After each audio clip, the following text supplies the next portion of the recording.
Il faut donc avoir des rapports sexuels, même étant vieux. Du point de vue scientifique, l'acte sexuel augmente la durée de vie.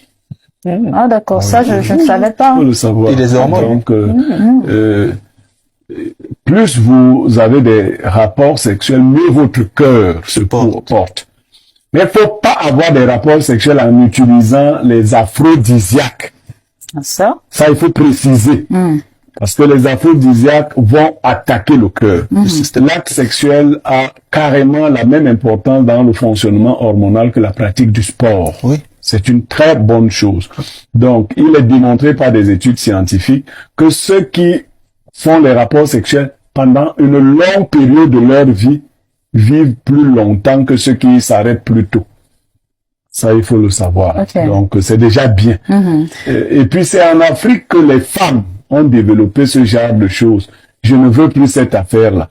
Ça accélère le vieillissement des femmes.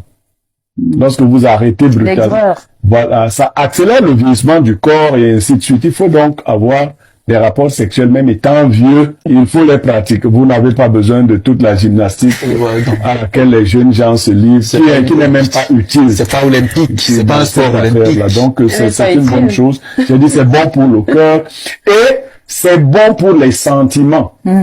Parce que celui qui a de bons rapports sexuels a une psychologie ouverte, il est épanoui et il est souvent gai, ainsi de suite. Parce que l'énergie libidinale, c'est comme ça qu'on l'appelle, qui se trouve donc dans l'acte sexuel, lorsqu'elle n'est pas recyclée, peut aller jusqu'au niveau de l'hypothalamus et vous créez souvent des blocages.